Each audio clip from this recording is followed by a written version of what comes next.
Hola, ¿qué tal? Bienvenidos a Tenemos que hablar, este espacio donde nos proponemos conversar sobre eso que llamamos realidad, que en realidad es nuestra mirada subjetiva sobre lo que nos ocurre, la nuestra y por supuesto la de nuestros invitados, en general observadores, protagonistas de esta realidad, en este caso el invitado es Jorge Altamira. ¿Qué tal, Jorge? Gracias por aceptar este desafío de conversar, que parece a veces más simple de lo que finalmente ocurre. No se me había ocurrido que conversar fuera un desafío, pero probablemente... Pero en estos tiempos conversar de política quizá lo sea, sí, ¿no? Sí, claro, porque hay que reflexionar, el desafío de pensar, claro, está bien. Jorge, empiezo por el principio, lo hablábamos recién fuera del aire. ¿Cuánto hace que decidió abrazar la política como carrera? No sé si es el término adecuado, carrera, así como... No, como carrera de ninguna manera.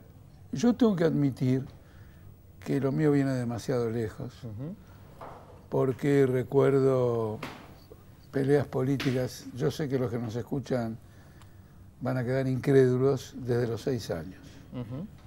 Inclusive tengo una a los 8 años que todavía la tengo de recuerdo, porque vivíamos en un barrio en que éramos todos peronistas y había una sola familia que era antiperonista y que tenía unas nenas con las cuales jugábamos todo el tiempo. La llamábamos la Tamborina. Porque el candidato a presidente por la Unión Democrática era Tamborini.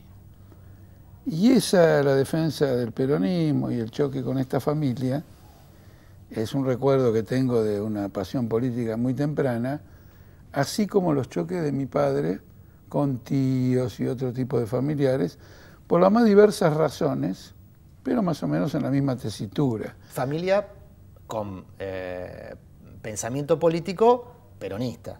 Te hablaba recién en primera persona del plural, ¿no? Éramos peronistas en el lugar. Sí, éramos fuertemente peronistas. Además, nos distinguíamos a lo mejor de muchos de los vecinos que también eran peronistas, salvo de una señora a la cual tampoco puedo olvidar, que se llamaba María, que a lo mejor era más fanática que nosotros, por esta característica de polemizar. Nosotros hacíamos una defensa. Mi padre defendía conceptualmente las cosas que ocurrían, pero también las criticaba. Las criticaba porque mi padre estaba a la izquierda del peronismo.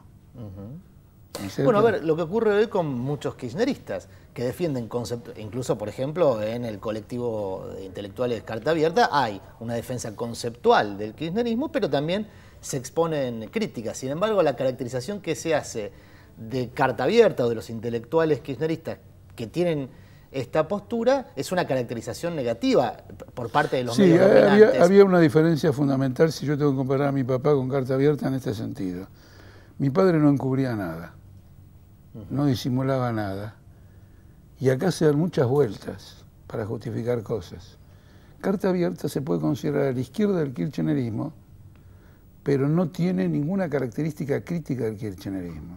Carta Abierta, recuerdo en una ocasión, llegó a hacer una denuncia muy fuerte y la hizo como si fuéramos al cine.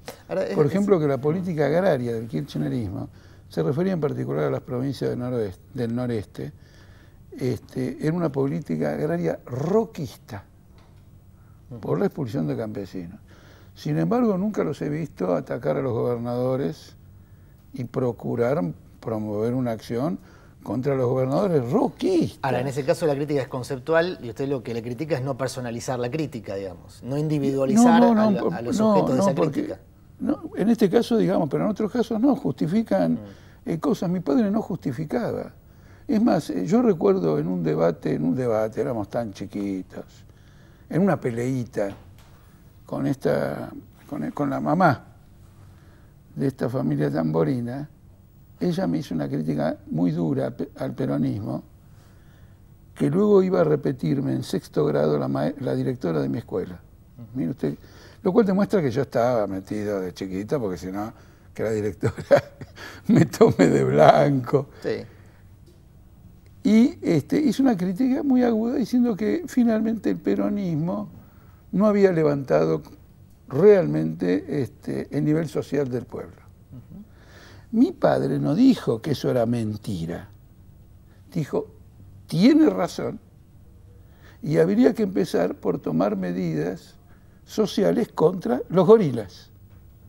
Bueno, usted utiliza mucho el término gorilas para referirse a las derechas, digamos, en Argentina, en América Latina, los caracteriza en general como gorila en sus textos y bueno, demás? probablemente porque a lo mejor... Pero es un lenguaje gorila no usábamos en la época de Perón. Eso empezó a usarse con la Libertadora. Y quedó... Digo, porque anotado. usted, quizá por este origen, por origen familiar y por estas discusiones, peleitas que usted decía de política infantil, tiene un recuerdo positivo de aquella época del peronismo. La irrupción de masas. ¿Y cuándo rompe con En realidad, esa identificación con el peronismo sí. para identificarse No, con el ocurre lo trotskismo? siguiente, era una identificación relativa frente a los adversarios, naturalmente. Y mi padre, aunque era un obrero de fábrica, etcétera, tenía mucha lucidez, veía las cosas y bueno, eso me empapaba. Siempre he dicho que mi padre ha sido un gran formador político de mi parte. A mí el golpe del 55 me destruyó. Le digo francamente, todavía lo recuerdo, no viví ninguna experiencia política, ni Videla me causó un impacto emocional tan fuerte con el golpe del 55, que ya a esa edad lo viví como una entregada de Perón. Es decir, yo estaba convencido que éramos mayoría y a la mayoría no se la derrotan, salvo que caduque el liderazgo. ¿Sigue pensando lo mismo? Porque hay abundante bibliografía que lo contradice, digamos. No, por supuesto que no, pero más que nunca. Perón tenía apoyo popular, apoyo en el ejército, tenía todo a favor. Perón toma la decisión... Si nos metemos en la discusión, temo que los 20 minutos que nos quedan no nos alcance. Pero entonces, digo, para llegar al momento el punto que ese, llega la importancia que tiene es esta. Ahí empecé a comprender que un movimiento popular con posibilidad de victoria en Argentina tenía que tener un carácter socialista, tenía que tener un carácter obrero. Es decir, ahí empezaron las ideas de la izquierda, no a influirme, que ya alguna influencia ya tenían por mi padre, por mucha gente, sino a ver que eran el instrumento político. Y desde entonces en adelante, la conducta de las direcciones peronistas en las distintas etapas no me desmintieron sobre esto. Y en particular, el retorno de Perón, que es junto con otros el creador de las AAA. Ahora, y ahí entonces termina abrazando, ¿en qué momento abraza el trotskismo? Porque de todas las opciones de las fracciones de la izquierda, es una fracción particular el trotskismo, particular, sí, porque tiene sus tengo un particularidades. recuerdo así, digamos, interesante, porque alguna que otra vez, escuchando a mi padre discutir con otras personas, él hablaba bien de Trotsky. Yo no sabía quién era, pero ya figuraba en el lado positivo de la historia. Luego con algunas lecturas muy tempranas, porque claro, yo ya estaba preparado para tener lecturas tempranas. Con esa precocidad política, me di cuenta que había algunas ideas fundamentales y cuando vi que se las achacaban a Trotsky, dije, bueno, pero este es de mi palo. Es decir, ya me doy cuenta que la cosa es así, especialmente el concepto de la revolución permanente. ¿Cómo define, en pocas palabras, si es posible, qué es para usted el trotskismo? Hay muchas definiciones sobre el trotskismo. ¿Cuál es la suya? No, esencialmente el trotskismo no tiene otra particularidad que ser la expresión política del socialismo, del marxismo, de la revolución internacional. El trotskismo nunca reivindicó para sí ser una fracción dentro del socialismo contra otras socialistas, de ninguna manera. Porque en ese caso estaríamos todos actuando en un partido común, con diferencias internas como tiene que haber en cualquier partido, y si no las tiene que haber, la va a haber igual. Esto me permite llegar hasta el presente, hacer un vuelo rápido hacia el presente. Una de las características que tuvo durante muchos años el Partido Obrero era negarse a forjar alianzas electorales, forjar alianzas electorales o incluso tácticas dentro de las luchas gremiales y demás. ¿Cuándo cambia de parecer el Partido Obrero y acepta formar el FIT y otras alianzas también? Bueno, esa es una visión equivocada. A ver. Nosotros somos el partido que primeramente inició una campaña de alianzas. Por ejemplo, en el año 85 hicimos una gran campaña, concluyó con un gran acto en Luna Park, en el que nos acompañó Fito Páez, por la formación de un frente de izquierda con lo que era el MAS en aquella época, e inscribimos la alianza con el MAS. Sí, recuerdo. Se inscribió. Sí. Cuando ya estaba todo consumado y era una gran alianza política, el Partido Comunista pegó un viraje y se dirigió al MAS ofreciendo una alianza al MAS si rompía con el Partido Obrero. Así que usted tiene un ejemplo, digamos, contundente. Después pasaron muchos años. Luego, permanentemente hubo esa confrontación. Con el Partido Obrero no. Al punto que luego de la crisis del 2002, cuando adquirimos una influencia extraordinaria con el movimiento piquetero, etc., volvimos a proponer una alianza electoral a lo que quedaba de Izquierda Unida y lo rechazaron. Ahí y en ninguno de los casos nosotros teníamos la primacía de las candidaturas. Siempre nosotros atrás. Sí. De manera que lo que hoy es el Frente de Izquierda es la victoria política nuestra de 15 años de lucha.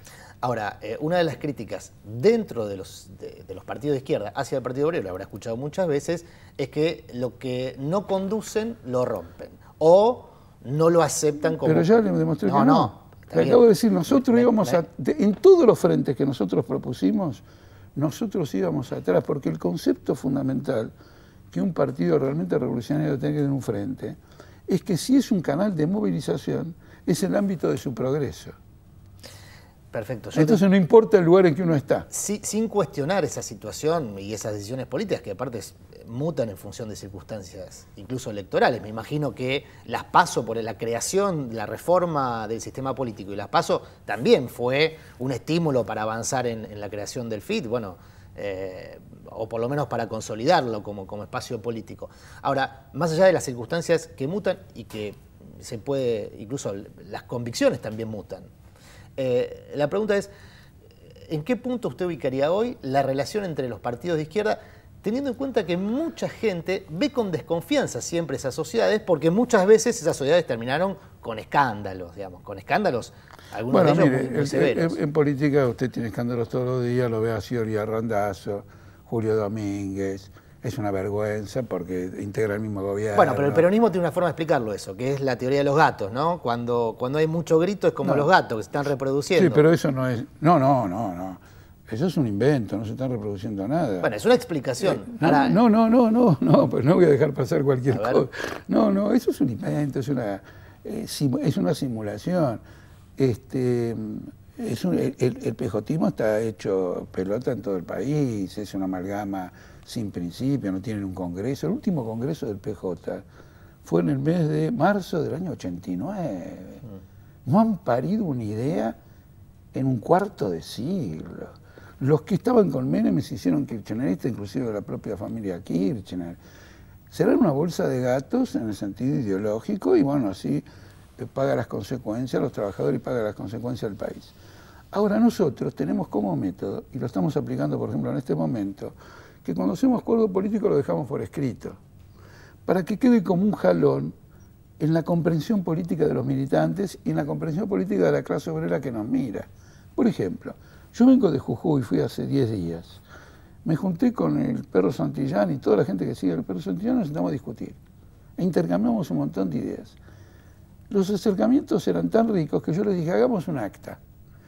Y escribimos un acta, la sentamos, y hoy el Perro Santillán es parte colaboradora del Frente de Izquierda. Acá en la capital vamos con alrededor de 10, 15, 12, no sé, 8 organizaciones que en las elecciones pasadas apoyaron a otros sectores. Y todo eso también lo hemos dejado señalado por escrito. Es decir, para nosotros lo más importante es que en cada etapa las conclusiones queden grabadas en la conciencia de los que actúan para que sepan en el futuro qué evolución ha habido, qué maduración ha habido, qué involución puede haber habido, y la clase obrera trabaje siempre con la mayor lucidez posible. Nosotros no somos punteros.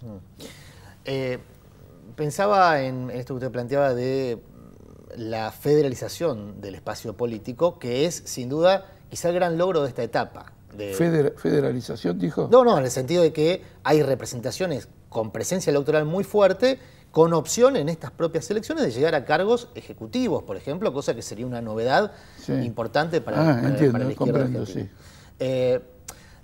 ¿A qué le adjudica? Hace pocos años atrás se había viralizado en las redes sociales aquello del milagro para Altamira, ¿no? Y el milagro consistía en que se pasara el corte para que pueda competir en las elecciones, que era un corte de 1 millón, 2 millones de votos. No, había que sacar 350.000. Perdón, sí. ¿Qué pasó de aquel momento donde se pedía un milagro para Altamira a este momento? No, nosotros nunca pedimos un milagro. No, se había viralizado eso. Claro, se viralizó, no, pero es importante. Sí que lo aprovecharon de todas formas en no, términos de marketing. Claro, sí. Lógico, muy inteligente de nuestra parte. Pero si yo dijera que nosotros recurrimos a eso, quiere decir que estábamos sin rumbo, ¿no? Nosotros estábamos perfectamente conscientes de que esta unidad nos abría un futuro, pero no había que actuar en forma triunfalista y había que convocar a los trabajadores a proyectar una alternativa política para dar pelea a los partidos tradicionales que desde el año 83 hasta ahora no ha parado la declinación del país en cualquier índice que se tome. Entonces, esa fue, digamos, la orientación. Ahora, a partir de un cierto momento, fuimos escuchados y fuimos vistos, y como yo explicaba el otro día sobre el tema de Mendoza, por ejemplo, que hubo elecciones hace muy poquito, o el tema de Salta, una vez que nosotros llegamos a las legislaturas, empezamos a actuar, y de la legislatura vamos a los conflictos, vamos a las luchas, vamos al debate político, el electorado incrementa la votación por nosotros. Esto es muy significativo, es decir, el electorado nos vota a partir de su experiencia respecto a nuestra actuación. Por eso hoy podemos llegar a discutir si el Partido Obrero gana las elecciones en la capital de Salta y por lo tanto tiene una función ejecutiva en una ciudad tan importante. Ahora, en relación a esto, le quería preguntar dos cosas. La primera, una de las cuestiones que se presenta como incógnita en la construcción del Partido Obrero es cuál es su real representación de las masas obreras. Se sabe que en la Argentina estas masas obreras en general se identifican con el peronismo. Hay, de todas formas, sectores donde el Partido Obrero tiene alguna participación cada vez más importante. ¿Cuál es la...?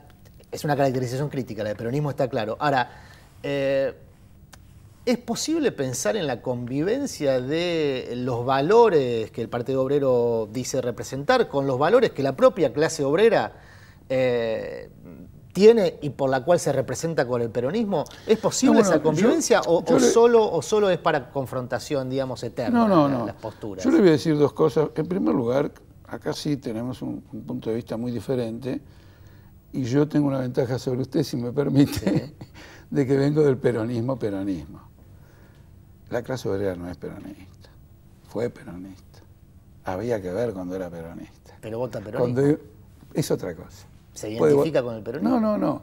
¿Con los candidatos del peronismo? No, pero las masas siguen un movimiento cuando juegan su destino a ese movimiento, no cuando cada 4 años miran a quién votar y lo votan. Se terminó. Este es un punto, el que no entiende esto no entiende nada de lo que pasa en la Argentina.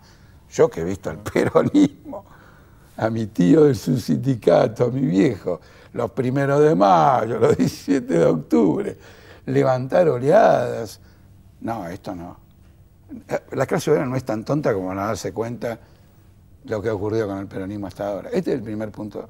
Por eso es muy interesante la cantidad de trabajadores e incluso de dirigentes que vienen del peronismo y están integrando el Frente de Izquierda.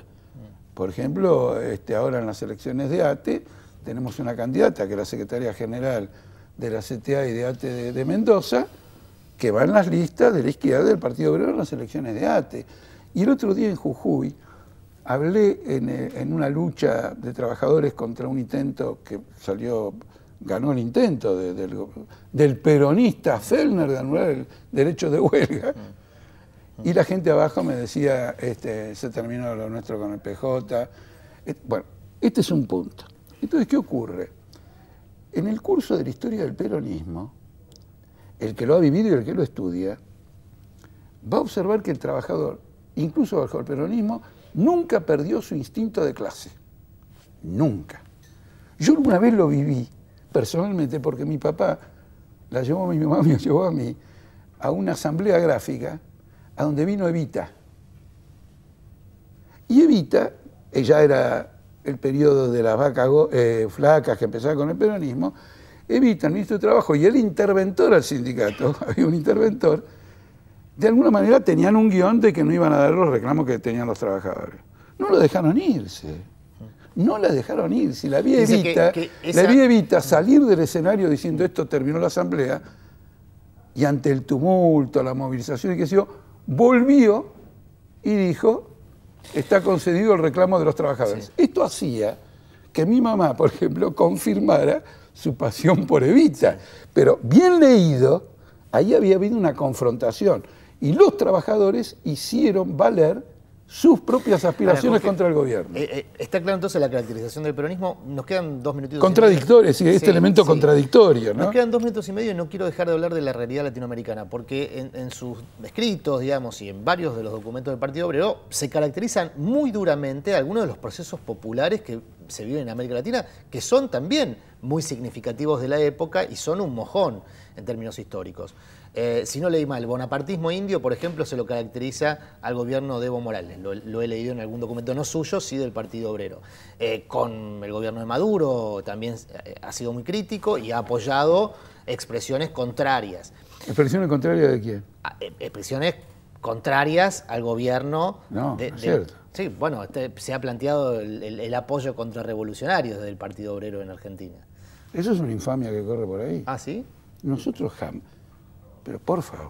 Bueno. No, es que hoy vi algo en un lugar, y ahora que usted lo menciona, le contesté que es una canallada, y justo usted 3 horas después me toca lo mismo. No, bueno, porque buscando documentos dentro del desde la Libertadora en adelante, y yo tenía 13 años, hasta ahora, siempre he luchado contra los golpes gorilas, derechistas y preimperialistas. Nunca dije que apoyaran los golpes en Venezuela. No, pero diciendo que hay una acción de una fracción, por lo menos de una fracción, de la derecha venezolana que es golpista. Sí, y nosotros la proclamamos como golpista, ¿cómo lo voy a apoyar? No, yo no dije que apoyara el golpismo, perdón. Yo dije que era crítico del gobierno de Maduro y de la revolución bolivariana, no que apoyara pero no el más duro. El más duro lo puede leer en el blog, no sé, o sitio, no sé cómo se llama, Aporrea. Los chavistas son brutales con Maduro. La pregunta... Lo denuncian por estar vaciando el país, con maniobras económicas como esto de vender dólar a 6.30 y los que lo compran después lo venden en el mercado paralelo a 200 no sé cuánto. Bueno, la crítica en el seno del chavismo, el gobierno de Maduro es implacable.